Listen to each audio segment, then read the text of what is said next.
अस्सलाम वालेकुम, मैं हूँ सदफ़ याकूब और आज हम बात करेंगे जिस टॉपिक पे आज हमने बात करनी है वो है हज़रत नूह अलैहिस्सलाम।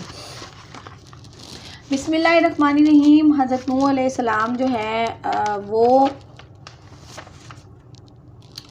950 साल उनकी उम्र थी और उन्होंने दीन इस्लाम के लिए 950 साल काम किया। हज़रत नूह अलैहिस्सलाम जो हैं उन्होंने अल्लाह के दीन की तबलीग की और लोगों को अल्लाह के वाहिद होने की और अल्लाह की इबादत करने की दावत दी।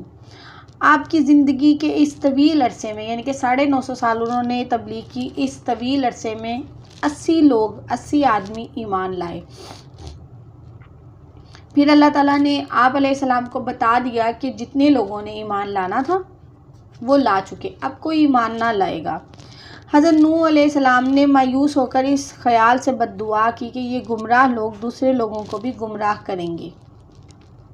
तब अल्लाह ताला ने आपकी तरफ ये पैगाम भेजा कि आप एक कश्ती बनाएं और कश्ती का हुक्म दिया।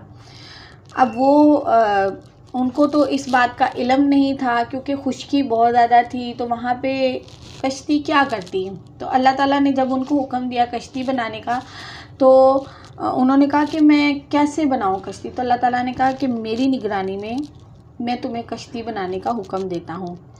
हज़रत नूह अलैहिस्सलाम को कफ़ार ने कश्ती बनाते हुए देखा तो आप अलैहिस्सलाम का मजाक उड़ाते कि ये कश्ती एक बहरी जहाज़ की माने थी। इसकी 3 मंजिलें थी। कश्ती मुकम्मल हो गई तो तूफ़ान की इब्तिदा हो गई।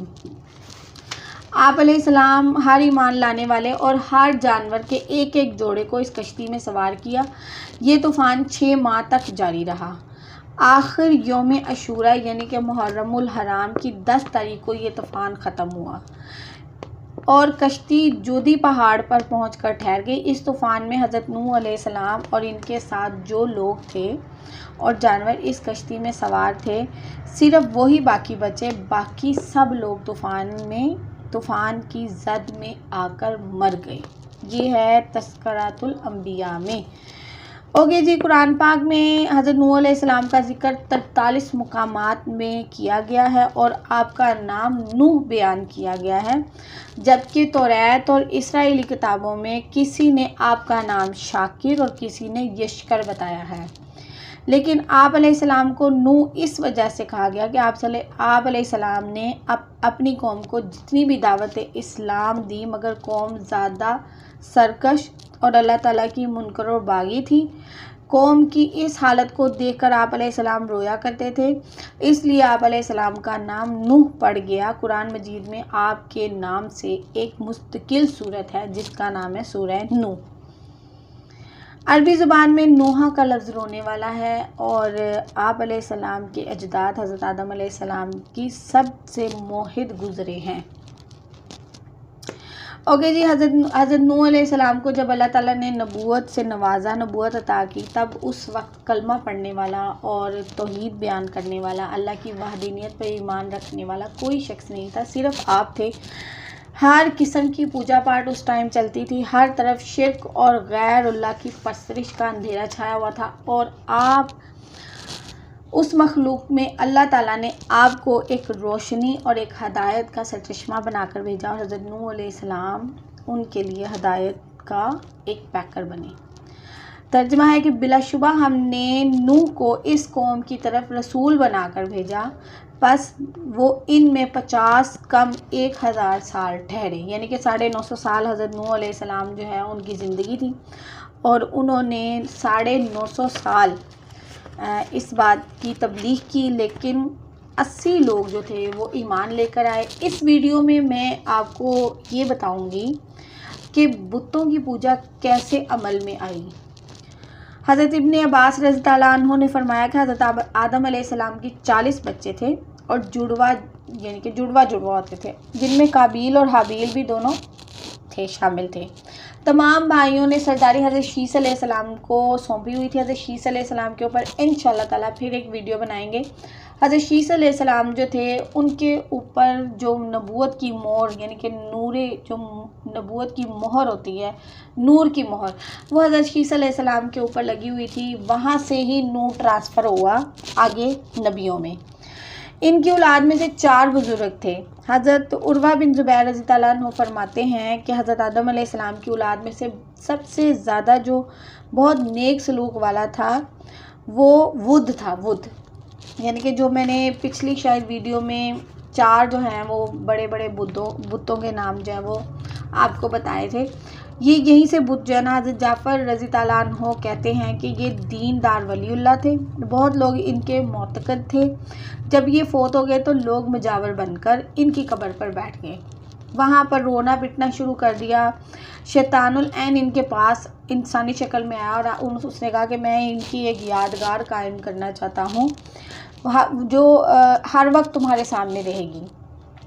सब लोगों को शैतान की राय बहुत पसंद आई। उसने एक तस्वीर बनाकर उनको दी वुद की और उनके सामने खड़ी कर दी, जो हर टाइम उनको देखते और रोते रहते और उनकी याद जो है ना करते रहते थे।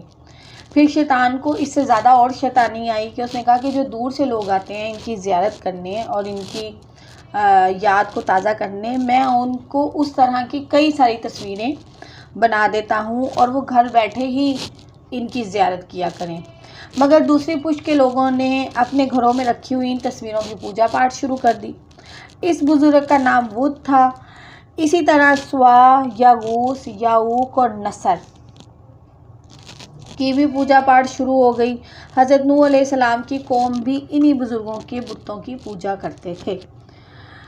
बुखारी शरीफ के मुताबिक हज़रत नूह अलैहिस्सलाम के बुतों को अहले अरब ने ले लिया। चुनाचे दोमातुल जंदल में कबीला जो था वो कल्ब वुद को पूजते थे और हज़ील कबीला स्वा को पुजारी था, स्वा का पुजारी था और कबीला मुराद और कबीला बनु अतीफ़ जो मुकाम सर्फ के रहने वाले लोग थे वो यागूस की पूजा करते थे। जबकि हमदान कबीला जो है वो याऊक का पुजारी था और अहले जी कला का कबीला हुमैर नसर बुत को मानने वाले था।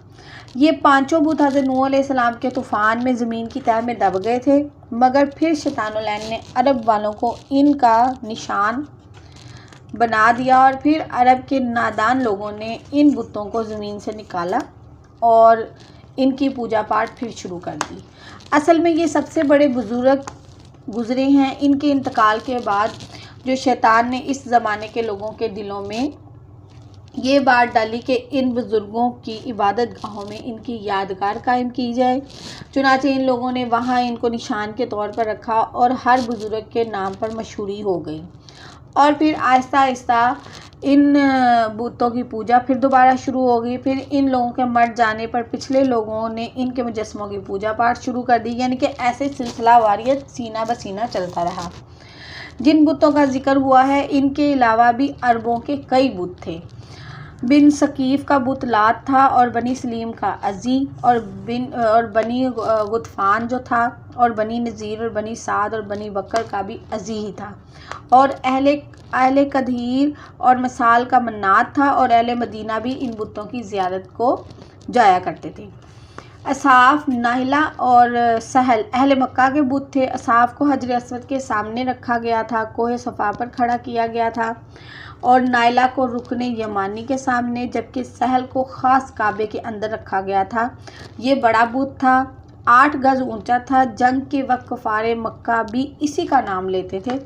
जंग उहद में अबू सुफियान ने इसी बुत को पुकारा था, जिसके जवाब में हज़रत उमर फ़ारूक रज़ी अल्लाह अन्हु ने फरमाया कि हज़रत नूह अलैहिस्सलाम की कौम पर जब तूफ़ान आया, इसके बाद ये 5 बड़े बुत शैतान के दिखाने पर ज़मीन के अंदर से लोगों ने निकाले और फिर इसकी पूजा पाठ शुरू की और वो यही बुत हैं वुद, सवा, यगूस, याऊक और नसर।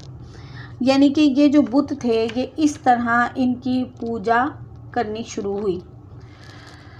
अच्छा जी, फिर इसके बाद हज़रत नूह अलैहिस्सलाम ने कश्ती बनानी शुरू कर दी और कश्ती जो है, कश्ती के लिए जिस दरख्त को लगाया गया वो 100 साल में मुकम्मल हुआ। यानी कि हज़रत नूह अलैहिस्सलाम ने कश्ती के लिए पहले लकड़ी का इंतज़ाम करना था और लकड़ी के लिए उन्होंने दरख्त लगाया। फिर जब दरख्त लगाया तो वो 100 साल में मुकम्मल हुआ। तो ये जो थी हज़रत नूह अलैहिस्सलाम की शुरू होने से, हज़रत नूह अलैहिस्सलाम के दौर से जो बुतों की पूजा शुरू हुई थी, ये मैंने इसमें जो है ना कोशिश की है कि मैं आपको बताऊं कि कैसे बुतों की पूजा शुरू की गई थी। और आगे मैं इंशाअल्लाह ताला आपको इसका बताऊंगी कि हज़रत नूह अलैहिस्सलाम ने कश्ती के लिए दरख्त जो है वो 100 साल का जो था वो उसको इस्तेमाल किया और कश्ती तैयार की। फिर उस कश्ती में किन लोगों को सवार किया, फिर वो कश्ती कितने देर तक वो चलती रही, तवाफ़ कैसे किया उसने, फिर हज़रत नूह अलैहिस्सलाम ने अपने बेटे के लिए अल्लाह से सिफारिश की। यानी कि ये सारी बातें मैं आपको अगली वीडियो में इंशाअल्लाह ताला बताऊंगी।